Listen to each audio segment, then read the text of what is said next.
আসসালামু আলাইকুম রহমতুল্লাহি ওবরকাতুহু। সম্মানিত দর্শক, আমাদের সামনে যে নির্বাচনটি আসছে, ত্রয়োদশ জাতীয় সংসদ নির্বাচন ২০২৬ সনের ফেব্রুয়ারি মাসের ১২ তারিখে যে নির্বাচন হওয়ার কথা, সে নির্বাচন নিয়ে নানা রকম যাকে বলা হয় ব্যাখ্যা, বিবৃতি, নানা রকম প্রেডিকশন ইত্যাদি চলছে। যারা সন্দেহবাদী লোক, তাদের বক্তব্য নির্বাচন হবে না। যারা আশাবাদী লোক, তাদের বক্তব্য যে কোনো মূল্যে নির্বাচন হবে। কেন হবে? এ কারণ হলো যে আমরা চাচ্ছি নির্বাচন হতেই হবে। তো উত্তর হলো যে আমরা তো ইতিপূর্বে অনেক কিছু চেয়েছি। আমরা গণতন্ত্র চেয়েছি, এখনো চাচ্ছি। ২০১৪, ১৮, ২৪ এই নির্বাচন আমরা চাইনি। তো আমরা যে নির্বাচনগুলো চাইনি, সেইগুলো শাসক দলকে বুঝাতে ১০ বছর সময় লেগেছে। তো সেই অর্থে এখন আমরা চাইলেই যে এই মুহূর্তে নির্বাচন হবে, তার গ্যারান্টি কোথায়? এই বিষয়গুলো নিয়ে আলাপ আলোচনা করব। দ্বিতীয় যে বিষয়টি হলো যে নির্বাচন যদি হয়, সেক্ষেত্রে কিভাবে নির্বাচন হবে? এটি বিস্ময়কর, এটি অভাবনীয়, একটি জাদুকরী নির্বাচন। সারা দুনিয়া অবাক বিস্ময়ে তাকিয়ে দেখবে, যেখানে সকল মানুষ ইতিহাসে সকল রেকর্ড ব্রেক করে নির্বাচনের জন্য ভোট কেন্দ্রে উপস্থিত হবে, দলে দলে গিয়ে হা ভোটে ভোট দিয়ে বা সিল মেরে হা ভোটকে জয়যুক্ত করবে, বিপ্লবকে সুসংহত করবে, ডক্টর মোহাম্মদ ইউনূসের হাতকে শক্তিশালী করবে। আর অন্য যে ব্যালটগুলো রয়েছে, সেই ব্যালটে স্বাক্ষর করে যে যার পছন্দের প্রার্থীকে ভোট দিয়ে বাংলাদেশে একটা নতুন দিগন্ত উন্মোচিত করবে। বিষয়টি আসলে অতটা সহজ? আমার কাছে সেটা মনে হচ্ছে না। কেন মনে হচ্ছে না, সেই বিষয়গুলো আমি ধীরে ধীরে বলে যাচ্ছি। সেটা হলো, আপনি আপনার জীবনকে নিয়ে চিন্তা করুন, দেখবেন যে আপনার জীবনে যে ভালো কাজগুলো করেছেন, সেই ভালো কাজগুলো আপনাকে কখনো প্রলুব্ধ করে না দ্বিতীয়বার আরেকটি ভালো কাজ করার জন্য। এর কারণ হলো যে ভালো কাজের ফলে মানুষের অন্তরাত্মা তৃপ্তি পায় ক্ষণিকের জন্য, কিন্তু নানামুখী সমালোচনা, বহু বিতর্ক এবং যাকে বলা হয় ভালো কাজের পথে নানা রকম বাধা বিপত্তির কারণে মানুষ ভালো কাজ আসলে দ্বিতীয়বার করতে গিয়ে আগ্রহ হারিয়ে ফেলে। কিন্তু মন্দ কাজের অনেক বাধা, অনেক ব্যর্থতা, কিন্তু মন্দ কাজের একটা ইন্দ্রিয়গত তৃপ্তি রয়েছে। সেই তৃপ্তিটা খুবই জঘন্য। ধরুন, কেউ ডাকাতি করলো, কেউ চুরি করলো, কেউ ধর্ষণ করলো, অন্যের হক নষ্ট করলো, অন্যের জায়গা জমি দখল করলো, পরস্ত্রী হরণ করলো, নানা রকম অপকর্ম, ভোট বাক্স ছিনতাই করলো, ব্যালট বাক্স ছিনতাই করলো, বিনা ভোটে এমপি হয়ে মন্ত্রী হয়ে দাপট দেখালো ১০ বছর, ১৫ বছর, ২০ বছর। তারপরে জেল খাটলো, জুলুম খাটলো, তারপরে মার খেলো, লাথি খেলো, গুঁতো খেলো, কিন্তু তারপরে মানুষ মন্দ কাজ করতে চায়। এই কারণটা হলো যে মন্দ কাজে শ্রম খুব অল্প, একেবারে শ্রম অল্প। আর যতদিনই আনন্দ করা যায় বিনা পরিশ্রমে মাগনা যদি কোনো একটা জিনিস পাওয়া যায়, তখন সেটার একটা যে পাশবিক আনন্দ, এটা মানুষের যে সেই প্রাগৈতিহাসিক যে পশুর চিন্তা, সেই পশুর চিন্তার মধ্যে তাকে একত্র করে ফেলে। ফলে আপনি দেখুন যে হাজার হাজার বছর ধরে এত মানুষ গ্রেপ্তার হচ্ছে, ডাকাতি বন্ধ হচ্ছে না, ছিনতাই বন্ধ হচ্ছে না, পকেট মারের যে কাজ, একবার চিন্তা করুন তো কি ঝুঁকিপূর্ণ কাজ। বা গ্রামে যে আমাদের যে ছোটবেলা আমরা দেখলাম সিধেল চুরি করত, সারা গায়ে তেল মেখে উলঙ্গ হয়ে, তারপরে শেষে সেই ঘরে শীত কেটে ঢুকতো, অনেকে ধরা পড়তো, মার খেত, অনেকে আহত হতো, তারপরে শেষে এত কষ্ট করে কি চুরি করতো? ৪-৫ জোড়া স্যান্ডেল, কয়েকটা ডিম, কয়েকটা কাঁসার পাতিল ইত্যাদি ইত্যাদি, সব মিলে ২০০ টাকাও হয়তো হতো না।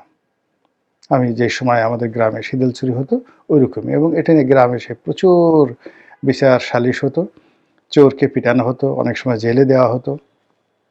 কিন্তু এসে আবার সেই সিঁদুল ছুরি সে করত। এটা কারণ হলো যে মানুষ মন্দ কাজের মধ্যে এক ধরনের পাশবিক আনন্দ সে লাভ করে। এটা অনেকটা নেশার মতো। মদ, গাঁজা, সিগারেট এইরকম যে বাজে নেশা আছে ওইরকম মন্দ কাজেরও নেশা। তো আমাদের রাজনীতিতে ভালো নজির খুব অল্প, কিন্তু অসংখ্য মন্দ নজির রয়েছে। আর সেই মন্দ নজিরের মধ্যে অন্যতম একটি মন্দ নজির হলো নির্বাচনে কারচুপি করা, ব্যালট বাক্স ছিনতাই করা, ভোট ম্যানিপুলেট করা ইত্যাদি নানা কুকর্ম। এবং সেই কুকর্মগুলোর মধ্যে 3টি পিরামিড রচিত হয়েছে। মিশরের যেমন 3টি বিখ্যাত পিরামিড রয়েছে, ইজিপ্টের রাজধানী কায়রোর কাছাকাছি দ্য গ্রেট পিরামিড। আমাদের নির্বাচনের যে রাজনীতি, সেই রাজনীতির 3টি গ্রেট পিরামিড হলো 2014, 18 আর 24 নির্বাচন। তো এই নির্বাচনে আওয়ামী লীগ যে ব্যাপক সফলতা দেখিয়েছে, এই নির্বাচনকে ব্যবহার করে আওয়ামী লীগ অর্থনৈতিক, সামাজিক, রাজনৈতিক যে সুবিধা ভোগ করেছে টানা 10টি বছর। ফলে যে কোনো মানুষকে এটি প্রলুব্ধ করবে। 1। 2 নম্বর হলো যে এই মন্দ কাজের ফলে যে উদাহরণগুলো তৈরি হয়ে আছে সমাজে, রাষ্ট্রে, কৃষ্টি, কালচারে, এগুলো দূর করা খুবই কঠিন একটা বিষয়, খুব বড় মাপের সমাজ সংস্কারক এবং রাজনীতিতে বিপ্লবী যে ক্যারেক্টারিস্টিক্স এটি না থাকা পর্যন্ত কোনো নেতার পক্ষে এই ধরনের পরিবেশ পরিস্থিতি পরিহার করা সম্ভব হয় না। তো সেক্ষেত্রে 2026 সনের ফেব্রুয়ারি মাসে যে নির্বাচনের কথা আমরা ভাবছি, যে সম্ভাবনা আমরা দেখছি, সেই সম্ভাবনার পাদপীঠে একেবারে শকুনের মতো 2024 সনের আমিডামি নির্বাচন হা করে সেই নির্বাচনে যারা কুশীলব তাদেরকে ভয় দেখাচ্ছে, তাদেরকে প্রলুব্ধ করছে এবং তাদেরকে আকর্ষণ করছে, আয় আয় আয় আমার মতো করে একটা অদ্ভুত নির্বাচন কর। তো সেক্ষেত্রে আগামীতে নির্বাচন যেটি হবে তার জন্য সবচেয়ে বড় বাধা হবে, বিঘ্ন হবে এই 2024 সনে যে আমিডামি নির্বাচন হয়েছে সেই নির্বাচনের একটা প্রতিবেশ অ্যাভয়েড করা বা পরিহার করা। দ্বিতীয়ত হলো যে এই নির্বাচনের ময়দানে যে ফেব্রুয়ারি মাস, এই মাসটি এই মুহূর্তে যারা সবচেয়ে সফল রাজনৈতিক দল, সম্ভাবনাময়, শক্তিশালী, যারা আগামী দিনে ক্ষমতায় আসবে বলে ধরে নেওয়া হচ্ছে, তাদের জন্য ফেব্রুয়ারি মাসটি রীতিমতো একটি গজবের মাস। এবং এই গজবের মাসে 1996 সনে তারা একতরফা নির্বাচন করেছিল এবং সেই একতরফা 15 ফেব্রুয়ারির যে নির্বাচন, সেটার পথ ধরেই বাংলাদেশের রাজনীতির যত কলঙ্ক পরবর্তীকালে 96 সালের পরে যত কলঙ্ক, দুর্ভোগ এবং দুর্দশা, এটি ওই 15 ফেব্রুয়ারি নির্বাচনকে কেন্দ্র করে। এবং সেই নির্বাচনের দুর্নাম এবং বদনাম বিএনপি কিয়ামত পর্যন্ত সেটা কাটিয়ে উঠতে পারবে না। ওই নির্বাচনের আগে বাংলাদেশে যে সহিংসতা হয়েছে এবং ওই নির্বাচনটিকে বানচাল করার জন্য যে পরিমাণ লড়াই সংগ্রাম করতে হয়েছে এবং ওই নির্বাচনটি অনুষ্ঠান করানোর জন্য বিএনপি যে ক্ষয়ক্ষতির মুখোমুখি হয়েছে, যার দায় থেকে, দুর্ভোগ থেকে বিএনপি এখনো বের হতে পারছে না।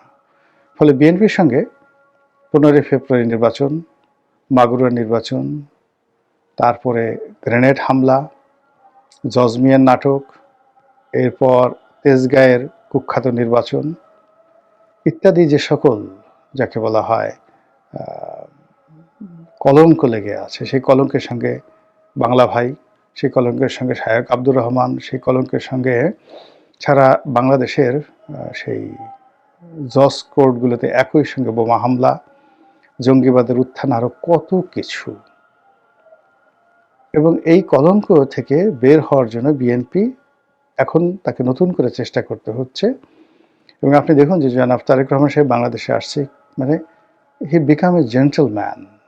সে এমন ভদ্র হয়ে গেছেন, মেপে মেপে কথা বলছেন, রীতিমতো আমাদের মায়া লাগছে যে একটা মানুষ এত রাতারাতি পরিবর্তন হন কী করে, এত ভদ্র হন কী করে।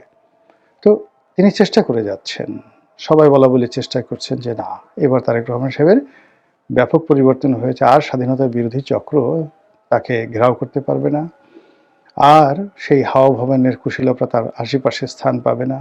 আর যে সমস্ত লোক সেই 10টা কসরো মামলা, গ্রেনেড হামলা, যে সকল ইলেকশন ম্যানিপুলেশন থেকে শুরু করে পত্রপত্রিকার উপর যে জুলুম অত্যাচার চলছিল ওই সময়টিতে, সেগুলো আর চলবে না। যাই হোক, এগুলো সব আশার কথা। আমরা আশান্বিত থাকি। ভালো আশা করা ছাড়া মানুষ বেঁচে থাকতে পারে না। আমরা সেই বিতর্কে না গিয়ে আমরা যেটি বলতে চাই সেটি হলো যে যখন মানুষের জীবনে একটি মন্দ ঘটনা ঘটে, সেই মন্দ ঘটনার প্রতিক্রিয়ায় বারবার শুধু মন্দ বিষয়গুলো তাদেরকে টানতে থাকে, ভীষণ রকম টানতে থাকে। এবং একটা বিষয় আপনি দেখবেন যে আমরা কবরে রাখার সময় যেটা দোয়া পড়ি, মিনহা খালাকনাকুম ওয়া ফিহা নুইদুকুম ওয়া মিনহা নুখরিজুকুম তারাতান উখরা।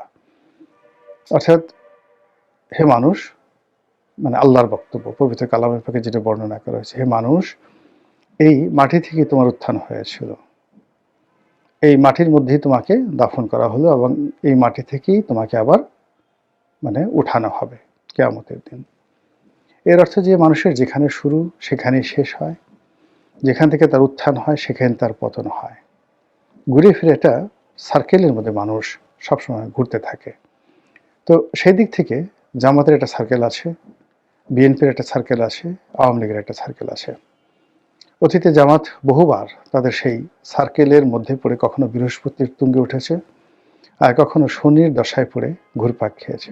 বিএনপির একই অবস্থা, আওয়ামী লীগের একই অবস্থা। এখন আওয়ামী লীগের কপালে শনির দশা, বিএনপির বৃহস্পতি, আর জামাতের বৃহস্পতি প্রায় শেষের পথে। তো সেদিকে প্রশ্ন হলো যে আগামীতে যে নির্বাচন আসছে, সেই নির্বাচনের সময়টিতে বৃহস্পতির যে গ্রহ সেটার যে চক্র, সেটি কার দিকে থাকবে? বিএনপির থাকবে, আওয়ামী লীগের দিকে থাকবে, নাকি জামাতের দিকে থাকবে? সময় খুব বেশি নেই, হায়েস্ট 1 মাসেরও কম সময় আছে। তো এই 1 মাসের কম সময়ের মধ্যে যদি আপনি নির্বাচনের অনুষ্ঠান ধরেন, সামনে পিছনে আরও কিছু ফর্মালিটিস বাদ দেন, ছুটির দিন বাদ দেন, 2 সপ্তাহের মধ্যে নির্বাচন হয়ে যাচ্ছে। 2 সপ্তাহের মধ্যে আমরা একটা প্রধানমন্ত্রী পাচ্ছি, আমরা একটি দলকে রাষ্ট্র ক্ষমতায় দেখতে পাচ্ছি, ডক্টর মোহাম্মদ ইউনূসের বিদায় দেখতে পাচ্ছি, নতুন রাষ্ট্রপতি দেখতে পাচ্ছি, আরও কত কিছু। এখন বুকে হাত দিয়ে জিজ্ঞাসা করুন তো যে যার অবস্থানে থেকে, যে আমরা এই জিনিসগুলো যেটা কাগজে কলমে এই মুহূর্তে আমরা দেখতে পাচ্ছি, সেটার ব্যাপারে কি আপনার অন্তর সাড়া দিচ্ছে? আপনার পরিবেশ প্রতিবেশ কি আপনাকে জানান দিচ্ছে? অথবা আপনি বিশ্বাস করছেন যে আসলে এইভাবেই এত কিছু হবে? এইগুলো এক। 2 নম্বর হলো যে যদি নির্বাচন হয়, সেই নির্বাচনটিতে এই অল্প সময়ের মধ্যে সাড়া ফেলে আমরা সবাই অংশগ্রহণ করব। তারপরে সেখানে যে কজন ভোট দিবেন সেই কটি ভোটই কাউন্ট হবে, যেভাবে রেজাল্ট ছাপানো হবে সেইভাবে, মানে মানুষ যেভাবে ভোট দিয়েছে সেভাবে রেজাল্ট ছাপানো হবে, আর মানুষের আশা আকাঙ্ক্ষা সেই নির্বাচনের মাধ্যমে প্রতিফলিত হবে। অথবা আমিন আমিন মতো বা 15 ফেব্রুয়ারির মতো, মানে এরকম একটা প্রশ্নবিদ্ধ নির্বাচন, সেই নির্বাচনে অতীতের যে রাহুগ্রাসগুলো বিএনপিকে গ্রাস করেছিল, তো সেই রাহুগ্রাস বা সেই ত্রিশূলগুলো আবার বিএনপির দিকে ধেয়ে আসছে কি না, এটা আপনারাই চিন্তা করুন। এবং তার সঙ্গে সঙ্গে যে যার অবস্থানে থেকে দোয়া করুন আল্লাহ রাব্বুল আলামিন যেন আমাদের এই দেশের প্রতি শান্তি নাজিল করেন, আমরা ভালো একটি রাজনৈতিক পরিবেশ পাই, এবং যে যার অবস্থানে থেকে আমরা যেন শুকরগুজার বান্দা হিসাবে স্বাধীন সার্বভৌম দেশের সুনাগরিক হিসাবে স্বস্তির নিঃশ্বাস ফেলতে পারি এবং সসম্মানে মরতে পারি। আসসালামু আলাইকুম ওয়া রাহমাতুল্লাহি ওয়া বারাকাতুহু।